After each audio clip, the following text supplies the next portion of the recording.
Canada, and they have the house that he built. They call that Uncle Tom's Cabin. It's now a museum. It's a national museum in Canada. And if anybody thinks that this guy was a sellout, they need to go read the story in the true story of Josiah Henson and read that story. It's a tremendous story, one which you get a lot of inspiration from when you really know the story. And so anyway, in the novel written by Harry Beecher Stowe in 1852, you can read about the Uncle Tom there. And then you have this Uncle Tom of the Mickey Rooney era, and now we got this other thing coming into it. And today we're just totally confused. We can't even tell who Uncle Tom was. And some people need a mirror. The ones doing most of the pointing of fingers, they need a mirror. Maybe they can get the reflection in some kind of shiny object, or maybe in the water, look in the water to see an image. But it's not what they think it is. And I have to laugh because I see some very strong people out here, and people that are labeling with that Uncle Tom stuff. They don't have a clue. They don't have a clue about what that means. But those of us in history, we laugh because we do have a background in the area and can bring some understandings to it, which I intend to do, by the way, on another radio program that's going to come on. That I'm going to be on this Saturday and also the following Saturday, the 14th and 21st, and I'm looking forward to that because I plan to do some re-educating people on what is called a civil war.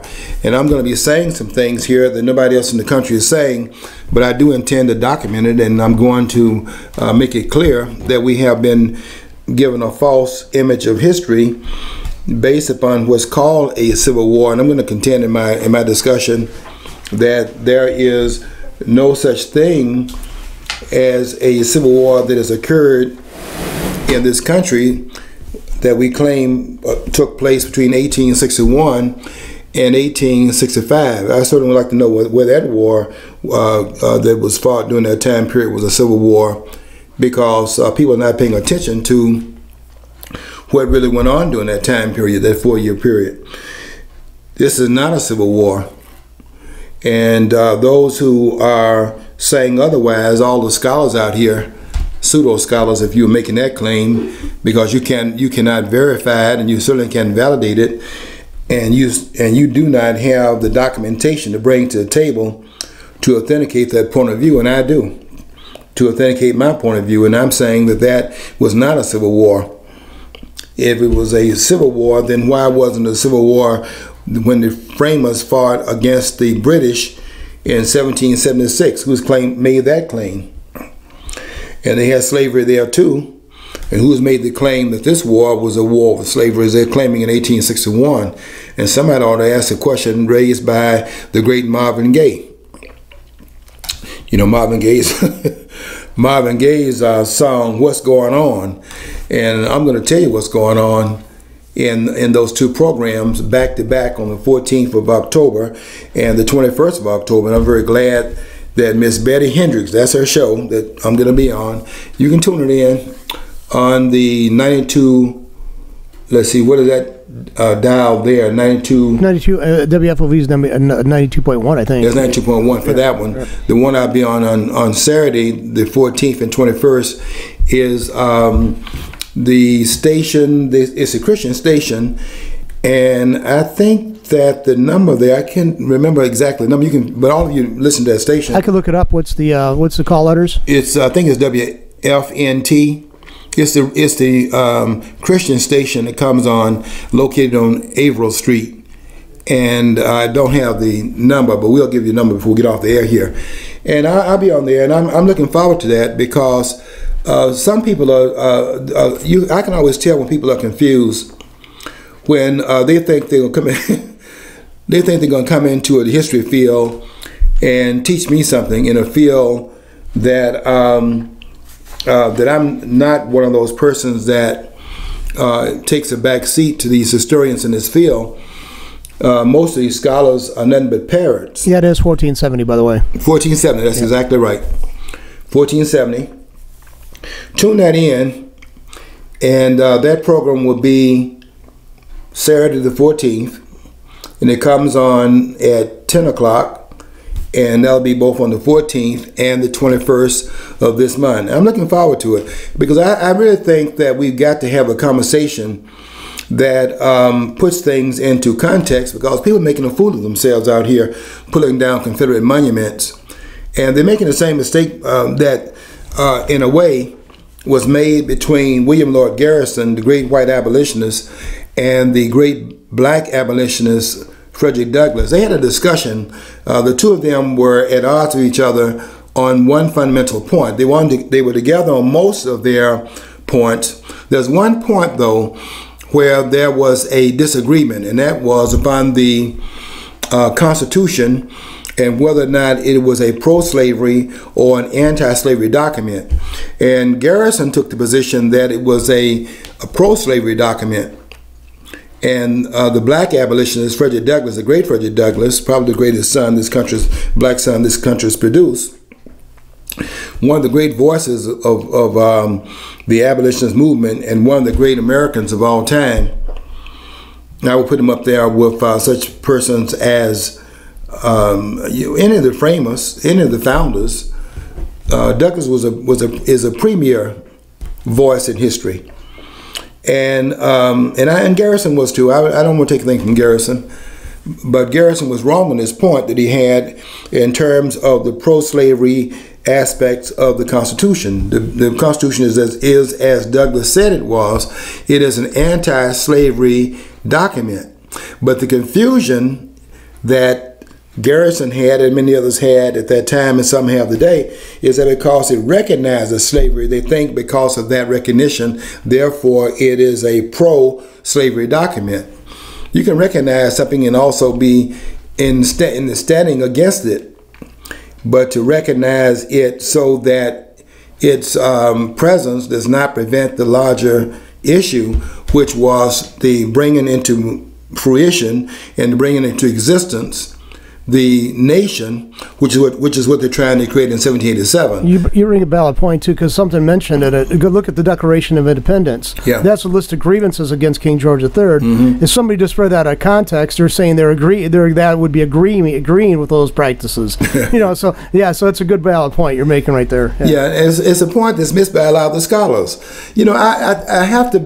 I'm in the correction business.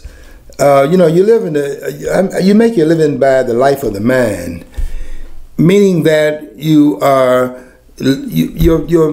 being paid to think, and that's why a lot of these scholars in these universities do not go into the classroom. They send the surrogates in there.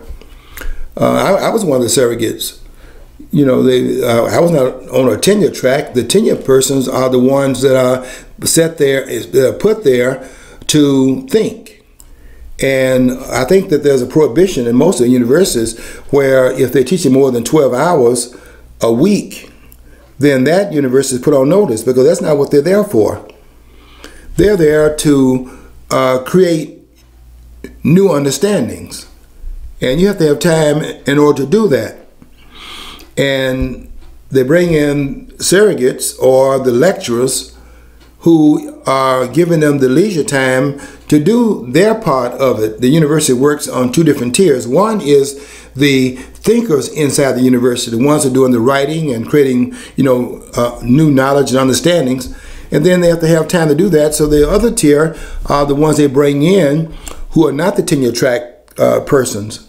And they can have PhDs and things like that, like the others do, but their track in the university is that which relinquishes some time to those premier scholars who are doing the university's legwork.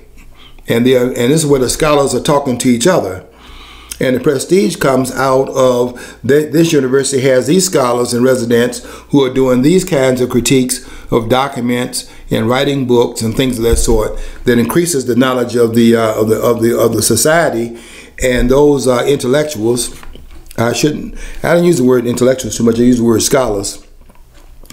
And these scholars are the ones who are writing so that other scholars can read their writing and everybody can expand upon the knowledge base that's inside the universities. And they can say, these scholars wrote this at the University of Michigan, or they wrote it at Eastern Michigan University.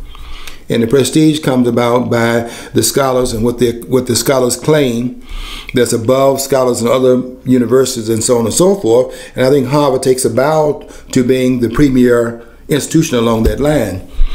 But I just think we have to set the record straight. And a lot of things that are being said, and these things are being written by scholars, but you have to come behind the scholars sometimes and say the scholars have it wrong, because they bring and import their own biases into it, and what they're writing about is not all the times is it true. It's not all the times true.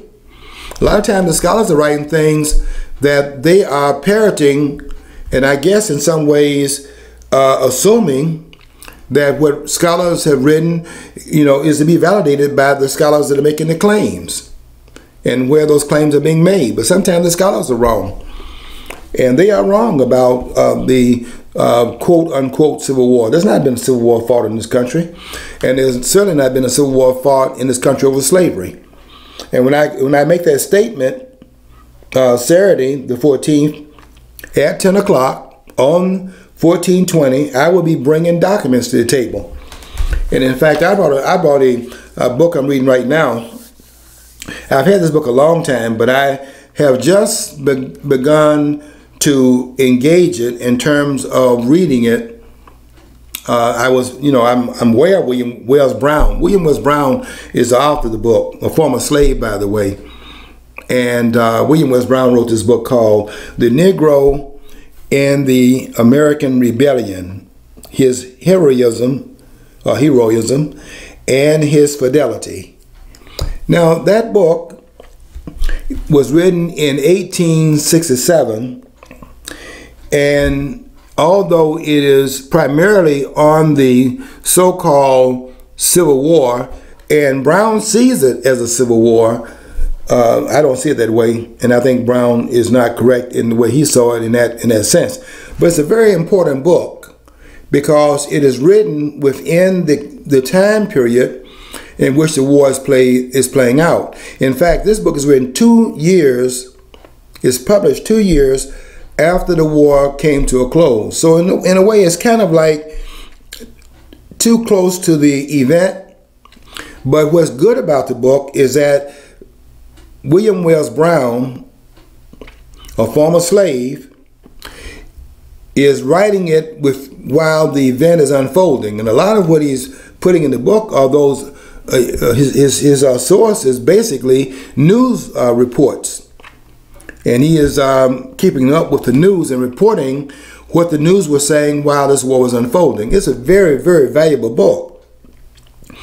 But I'll be using him as one of the primary sources, not the only one, but one of the primary sources in the discussion we'll be having on the 14th and 21st. But I will disagree with this premise that this is a civil war, and I'll also disagree with these scholars who are saying that this war was primarily over slavery, and I'm going to even take the opportunity to object to that it was even over slavery.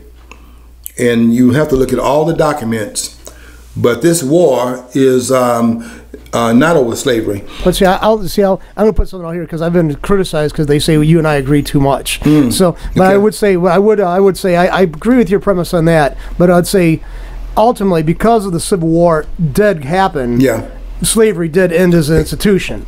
So some people could say, so that's kind of a way out. Maybe it's not like a compromise, but it's a fact, okay? Mm-hmm. Because it happened, it might not have been for that. It was not maybe the aim for most people who were engaged in that conflict. Mm-hmm. And let's face it, the bulk of the people, if you ever watched the movie Gangs in New York, the one thing they did get right, the Democrats were the slime balls, and they actually show that. The Democrats, the posters and the people, the politicians that they name back to were all Democrats, and they actually allude to that fact, mm-hmm. which, hats off, because that's a Hollywood production. They usually totally skirt around that issue. But another thing is, too, that they actually, the bulk of a large portion of the population for the Union soldiers were coming right off the ships you know, where the rivals from other countries, like Ireland, for example. A lot of Irish fought on the Union's behalf because they were basically conscripted right off the ship, you know, or induced to enlist. So it's like, you know, so it wasn't like the zeal for anti-slavery was such a strong factor. It really wasn't. Yeah, and John, the problem they have is that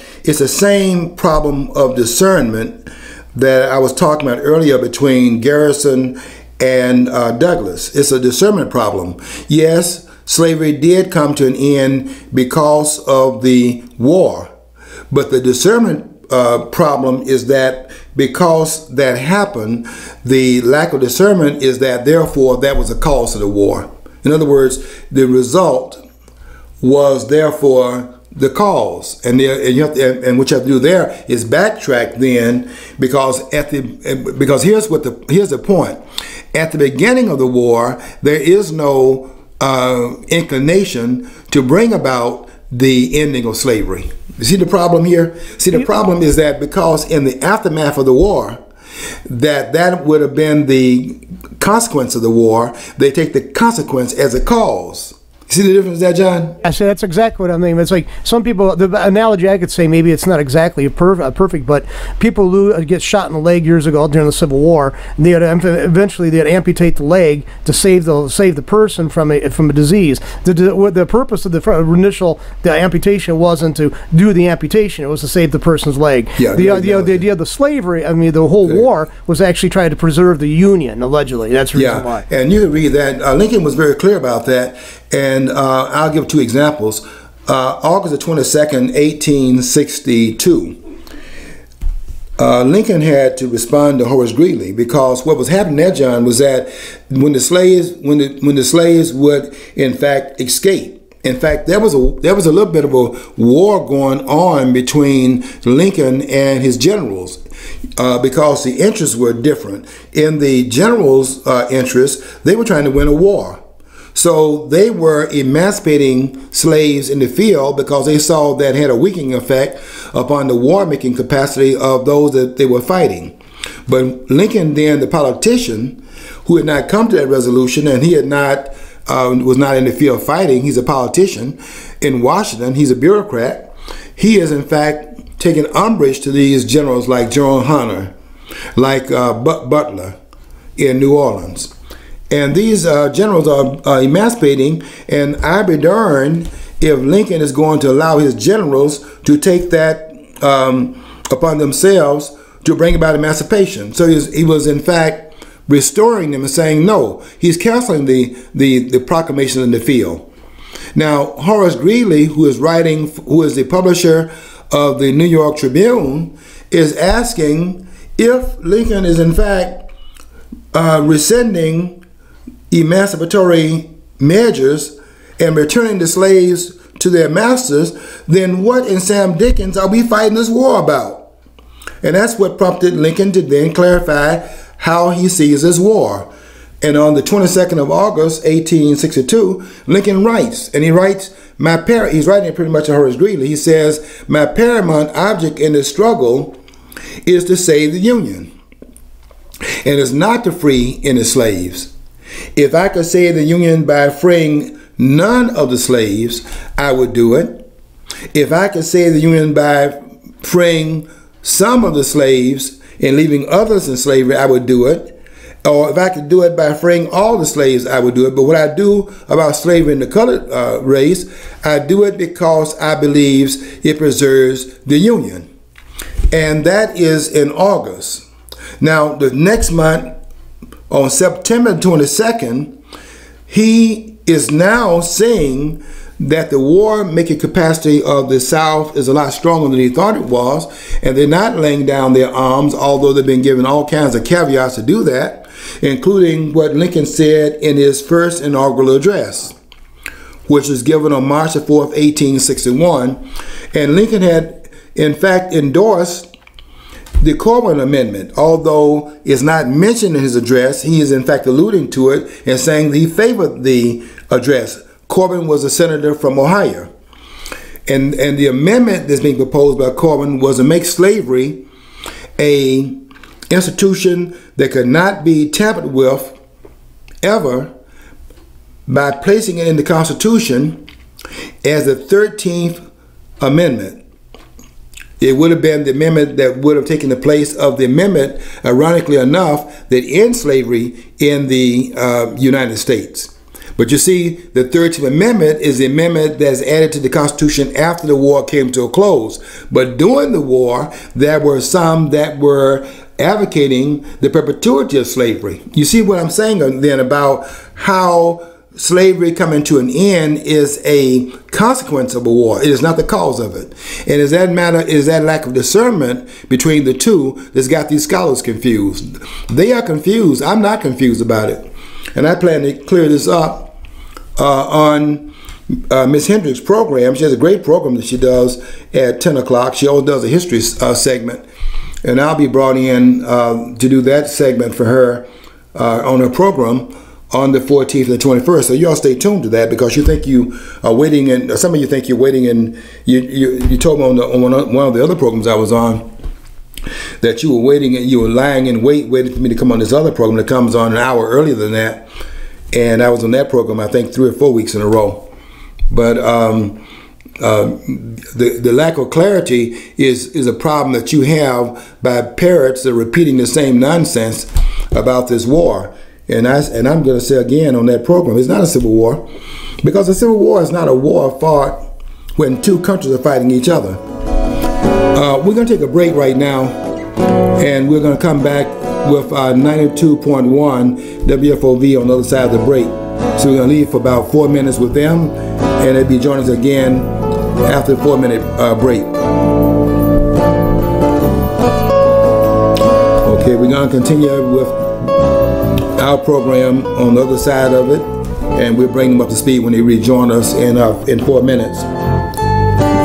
We are glad to have you staying with us, though, those of you at allpointstv.com, because you are the major, part of this network. But we certainly respect the partnership we have with the other agencies as well. I have a lot of respect for the visitors tuning in, because we do understand that your time is your time. I think that was that the song in 1929? John, you heard that song by Rudy Valley? Your time is my time. Yeah, no, I can barely remember that song. Yeah, it was 1920. That's before your time, John. It's before my time, too. Well, I listened to a lot of radio. That's when radio, we didn't have a lot of television. I don't think television was into it was like the 1950s. When television was coming into its own right.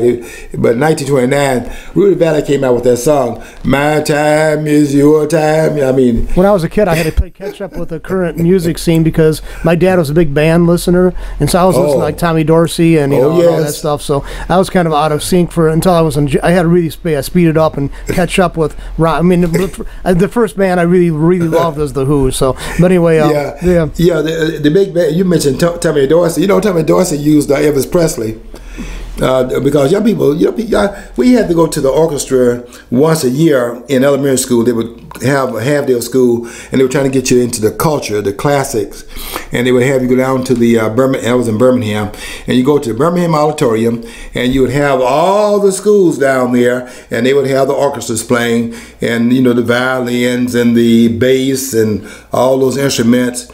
And we couldn't appreciate that stuff. We wanted to listen and watch Elvis Presley's hips, Elvis the Pelvis.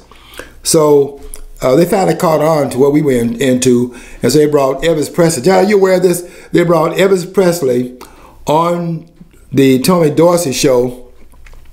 It was one of the producers of it was Jackie Gleason, and who his program followed Tommy Dorsey.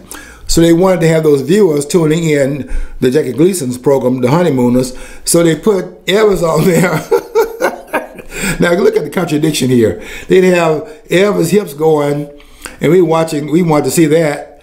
And Tommy Dorsey would be in there. We don't want to see Tommy Dorsey. That kind of that's worse than Lawrence Welk. We didn't want to see that.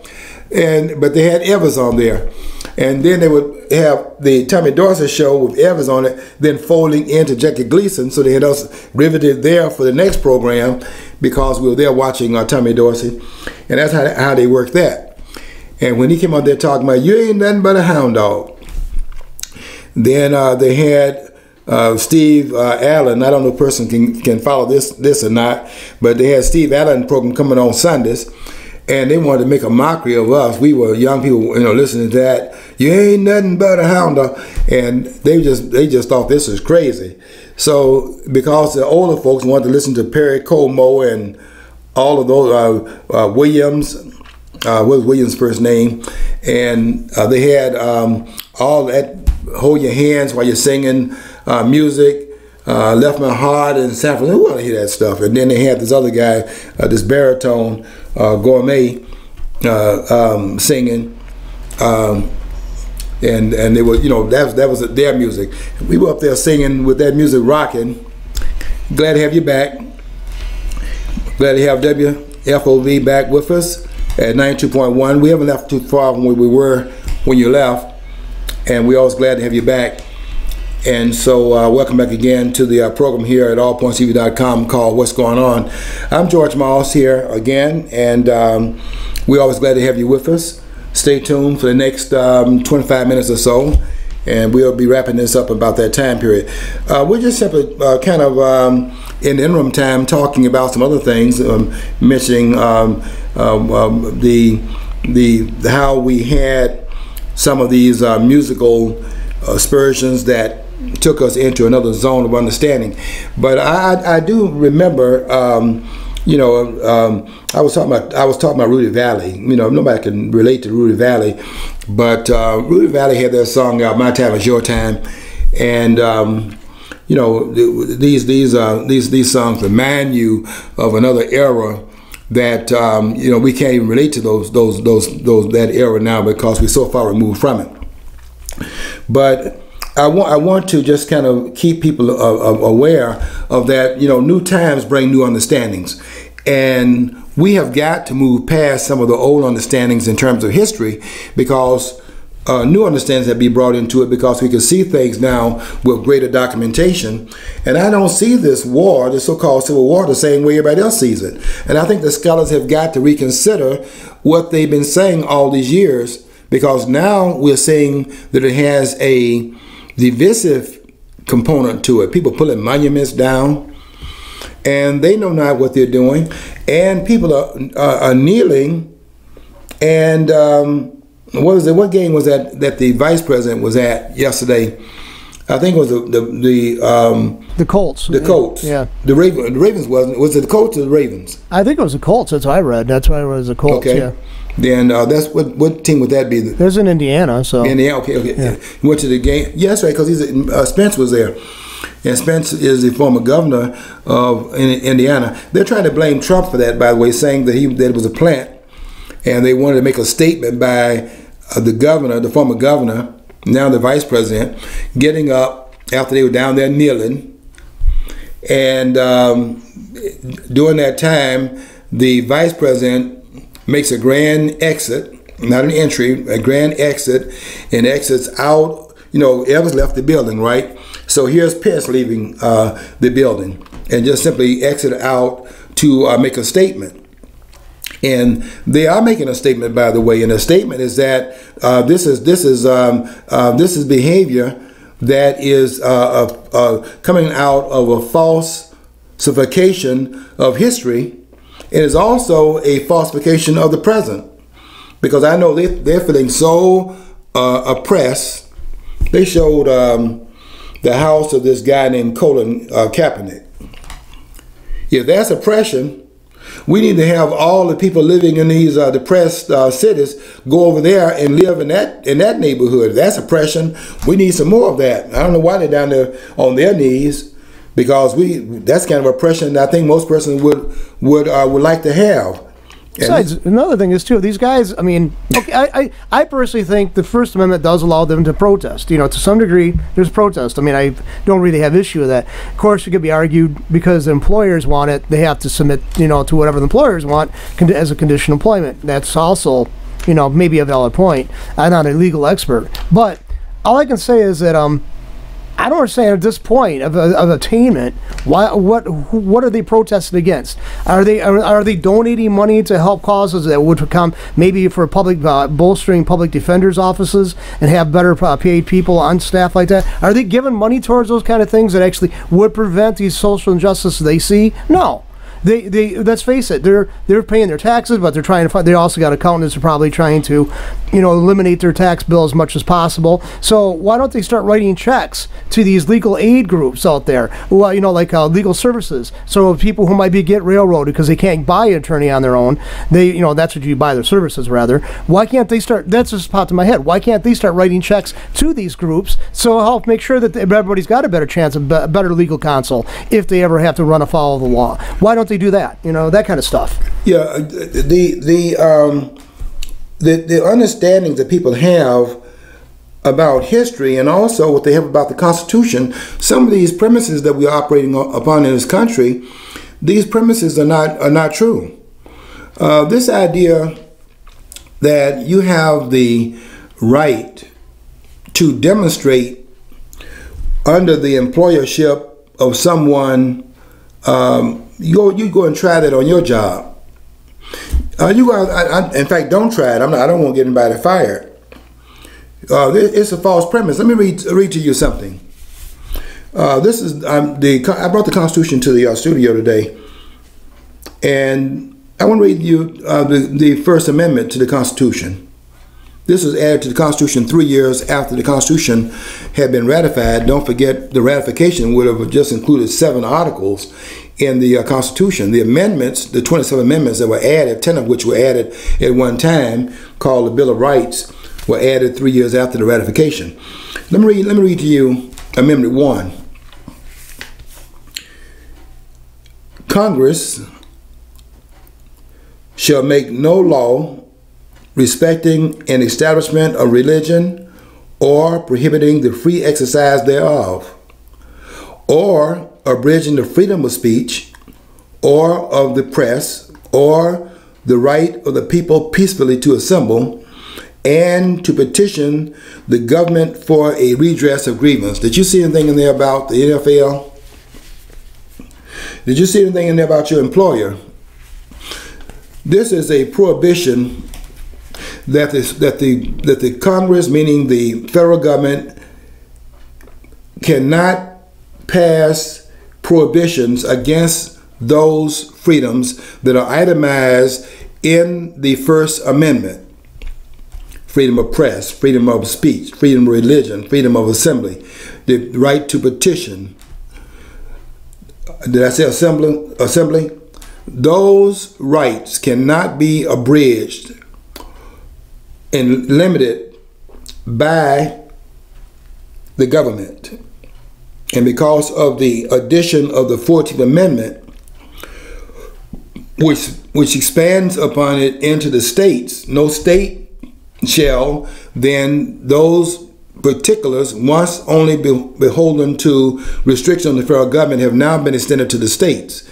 But if you think you have the right under the umbrella of your employer to go out there and say anything you want to under that employership, you're going to be in for a very big surprise, because that's not what the language pretends here. And we've got to understand these documents, and we've got to understand the history a lot better too, in this country, because we don't understand it. But some people think it's draconian or bizarre that a employer can demand stuff that they would write in their construction of it, or see a construction of the way they interpret the Constitution is against the Constitution. But let's face it, this one writer one time in National Review years ago I read that, let's face it, the military allegedly defends our democracy, right, or a republic, mm-hmm. and it's a very undemocratic setup there in the military. Mm-hmm. So there's a lot of things there in the world that basically kind of, let's face it, if you're employed by certain people at a certain time when you're on the job, basically you do probably have to go and not forfeit, but it's demarginalized. Your rights are marginalized because that goes against the expectations of employment, also the conditions that people might have to have you performing is course of your duty. So, you know, it's kind of it's always going to be a hard walk. But, you know, saying they got the right to full protest, like I said, I'm mixed on that. I mean, like I said, I think they have a right to protest. One time would have been effective, or twice, but now making a big movement out of it and trying to force other players to do this with you know, there are some people are like, you know, let's face it, those are your teammates. They can make life hell for you. You know, it's, you know, it just, to me, it's just, why are making this a divisive, dividing issue? They could do their protest. They could do, why don't they advocate by donating and speaking for those groups so they think they could eliminate these injustices instead of using that bully pulpit like that? You have, they have the right to protest, but they don't have the right to do it on the football field. The employer has the right to sanction that or not sanction it. They're claiming they don't have, that this is expression. Well, when they go in the end zone and start dancing, is that expression? Why are they limiting that? Why are they deciding that they won't be able to express themselves in this way, but in another way when it comes down to rules and regulations that pretend to how they will celebrate a touchdown? Well, another thing is all those stadiums, a lot of them are built by taxpayers. A lot of the stadiums are built by taxpayers' funds.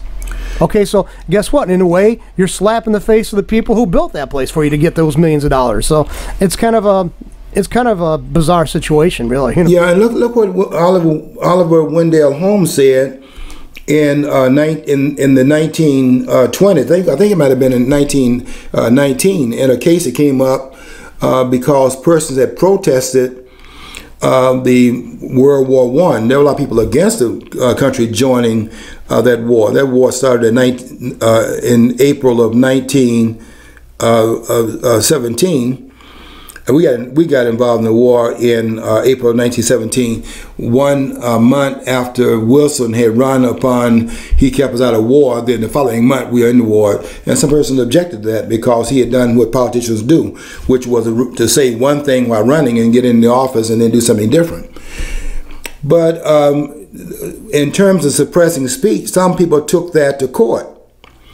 And Oliver Wendell Holmes wrote the majority opinion and made this, I think, outlandish ruling, quite frankly. He said that to limit speech, he was saying, well, you can't go into a theater and holler fire in a theater. And he used that to say then, if you can't do that, and that's a limitation on speech, then speech can therefore be limited by the government. No, it can't, because I don't see anything in there that says, except in the case of theaters. Give me a break. You know, we keep on making these caveats to the Constitution. Before you know it, we're not even going to have a Constitution. That's not true. The reason why you can't holler fire in a theater is because the proprietor who owns the theater has rights too. And there's a contract that is between the patrons and the proprietor. We made a contract with each other. The contract is that he has a property that I am contracting to be able to use, and he is on his part of the contract is to provide a movie that I'm going to pay him for the chance to watch the movie, and I'm going to pay him so much money to do that. He's contracted with me to provide the movie, and he's going to make it so that I can watch the movie without being interfered with. And that is a property right that he has. Now, the court took a non-issue, which was the right to, for the person to have the right to holler fire in a theater. Nobody knows how to holler fire in a theater. They use that as a way of making it appear to be reasonable to say, then we can prohibit speech. The government cannot prohibit speech. It is just like the same thing that they're doing right now in the aftermath of what occurred in Las Vegas. You can claim all the noise you want to. The government does not have the right to limit guns in this country. And certainly cannot. Let me read you Article 2, the Amendment 2. They certainly cannot ban. They're talking about banning guns. You can't ban guns in this country. The Constitution is very, very specific about that and absolute. And I'll explain why the language is absolute language. Let me read this language to you about that. It says a well-regulated militia being necessary to the security of a free state. The right of the people to keep and bear arms shall not be infringed. That's absolute. Now, why is the language absolute? The language is absolute because the language is a prohibition against government. And it would be a contradiction for the language to prohibit the government from doing something and then have the government to decide whether or not it's going to abide by it. That's why it speaks in absolute terms. The government cannot come into the Second Amendment and make any abridgment of it. Let me read it again. A well-regulated militia being necessary to the security of a free state. The right of the people to keep and bear arms shall not be infringed. And what is and infringed by whom? The government. Because the prohibition is against the government. That's what people are missing out here talking about gun control. I wrote in an article that the Second Amendment is written to limit the guns of the government. That's what it's written for. Why you think it's in the Bill of Rights? It's in the Bill of Rights in order to limit the guns of the government. I don't mean to eliminate the guns of the government, but to limit what the government does with its guns. That's why you want to have an armed citizenry. And people do not understand that. People think that the Second Amendment is a prohibition against the guns of the citizens. Nonsense. Why do you think it's put in the Bill of Rights? And why is it the framers were asking of ratifying the Constitution without a Bill of Rights? That's why they have to add it 3 years later. Because they were not going to ratify it unless they add a Bill of Rights into it. And what are the Bill of Rights? Here are the rights of the people. The right to bear arms. Why? Because the government has arms.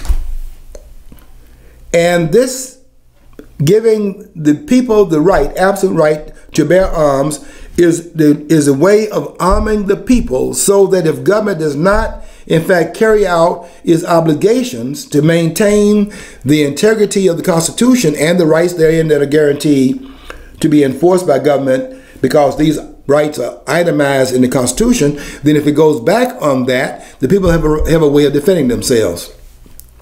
And people think that because you had a shooting in Las Vegas, then the guns of the people, that is such an upside down understanding that people's guns are going to be confiscated. You have to be out of your mind to have to advocate that. Well, look how many, and I know you and I disagree on this too, because I mean, in this year alone, if the statistic I saw was right, over 900 some citizens of the United States were killed by the police of the United States. Mm-hmm. Just for this year, up to this point in this year alone. So the thing is, are we going to now, because of that? And that's a huge. That's way more than the people got killed there in the Vegas, murder rage, going on there. But so now we're going to insist now the cops are going to be disarmed? No, the same liberals who say this is racism, cops are racist, all that stuff. And after all that statistic, if that's true about the 900 some people killed by cops in the United States up to this year, a point in this year, then they'll say that the only people who should have guns are cops. Mm-hmm. So that's a schizoid. I mean, it's like bizarro. I mean, you're nobody can be trusted with guns. Are you saying not even the police? Well, no, only they, because they're so highly trained. Well, if you're also saying that they're killing citizens at a higher rate than they should, then why aren't you trying to say that these also should have reined in on their own gun possession? I mean, that's just, it makes no sense. It makes no sense. The call for gun control is really a call for the centralization of gun ownership. And the contradiction for those that are, for example, against Donald Trump's presidents, and they're saying the man is a white supremacist and that he is a racist and all those things. I don't agree with any of that, but let's say that's what they're saying.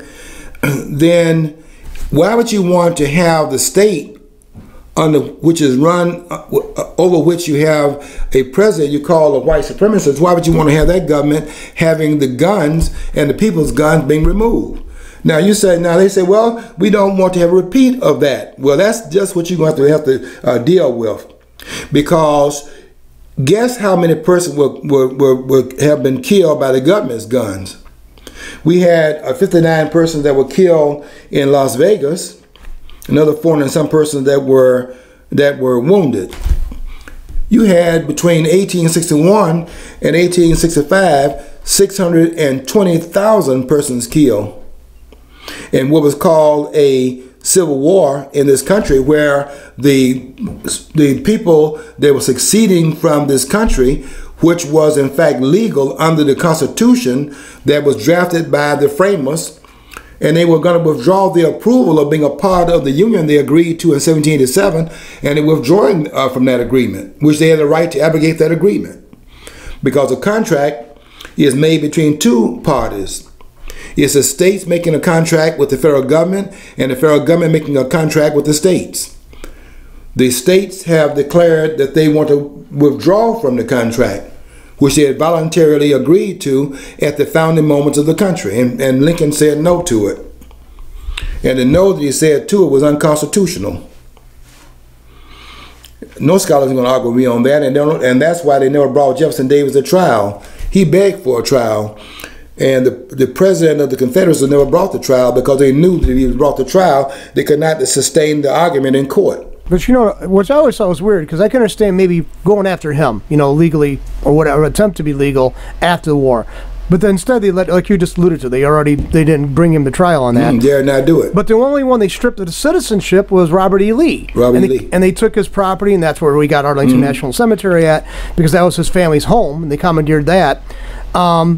And then they repatriated his name, or they kind of what they call rehabilitated him years later, 1900s or something like that, wasn't it? Yeah, took his property from him, because that's how they got Arlington Cemetery. Right, exactly. So it was like, I always thought it was ironic they didn't go after Jefferson Davis. And I think he agitated for the cessation, secession. But I don't know. It just seems like they picked on the wrong person. And Robbie, I don't think they really picked on. I think they had a case. They had a right. They were voluntarily being held together. Then if somebody wants to voluntarily marriage, people can voluntarily leave it. Why can't? And that's exactly what basically that was. Is it a marriage agreement? The Constitution's a bill of in the Bill of Rights. If anyone should have been brought to trial for that war, it should have been Abraham Lincoln. And let me explain why. What Robert E. Lee was doing, and this is another discernment problem here, what Robert E. Lee was doing was going back to Virginia. He's part of the Union Army. He went back to Virginia to defend his state, because this war was a war of the northern invasion of the South. 7 states of which had succeeded in the war prior to the firing on Fort Sumter. But after the firing of Fort Sumter, which took place April the 12th, 1861, 4 additional states joined them. And I want to make it clear why they joined them. Because when the federal government encroached upon the rights to secede from the Union, which was not the issue first raised by the southern states, but raised by the New England states. Massachusetts had raised that issue in 1807 under the Embargo Act of that year. And they were chomping at the bits when the terms of their agreement in 1787 had been rescinded by Thomas Jefferson, who had annexed the Louisiana Purchase in 1803, and the Louisiana Purchase is in the southern part of the country. It's territory at this point, but 9 states are going to be carved out of it, and because it's basically in the South, the question is, what are those states going to be? And Massachusetts has a concern about that, because to give Southern power out of that then will limit the power of the Northeast. And their concern has those New England states talking about secession, and that's being led by Massachusetts. In fact, the states are talking about nullifying the federal government when it had the Fugitive Slave Act was passed in 1850. So this idea of nullification and interposition is not a Southern idea. It is a Northern idea, which the South adopted in 1861. The history has to be rewritten, because we have gotten a false understanding of it. And if we understood it, we would not be doing two things right now. One, pulling those monuments down, and the other one would not be bending down on our knees. These football players would not be bending down on their knees on Sunday and desecrating the flag, particularly the black football players, if they understood William Carney. William Carney was one of the members of the 54th Cavalry, the 54th Regiment, the one that came out of Massachusetts and were fighting in the so-called Civil War. They looked for William Carney because after that war was over, you know, people had questions now about whether or not the blacks would fight. They did not have that question after the fighting had occurred. First of all, at Milliken's Bend in New Orleans, and then later on in 1863, when they fought at Fort Wagner, that issue was put to bed there as well.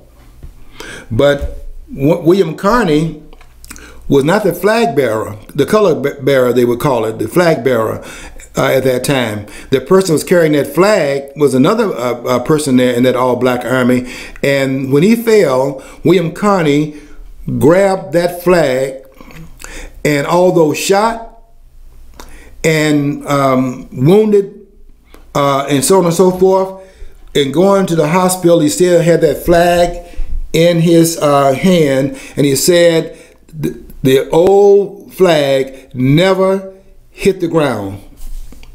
And there were people that had heard that story, that were looking for an authentication of that story, William Carney. They were investigating it, trying to find out if that story was true, because they had never seen anything like that before. You think you would be talking about kneeling down when the national anthem is played if you knew that history and some of the others as well?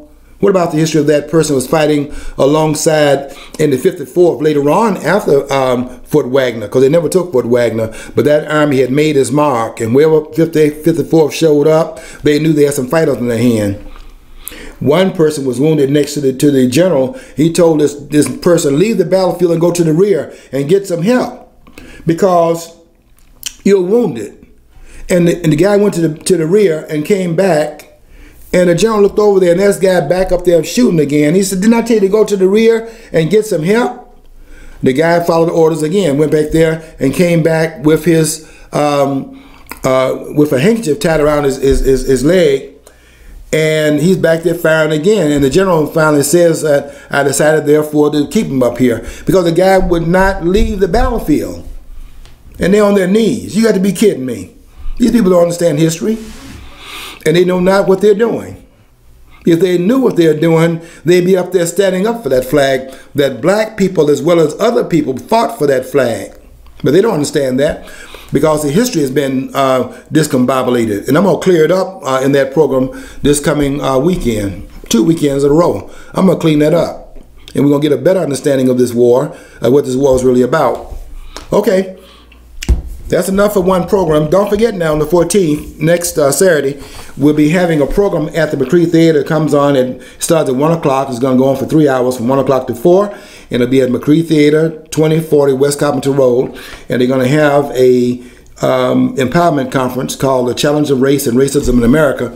And it's going to be a very good program, bringing a speaker named Amin Nathari. I want you to be there for that. Okay, got to get out of here as always. We're always running over time. Want you to stay tuned to all the programs here at allpointstv.com and also 92.1 WFOV radio.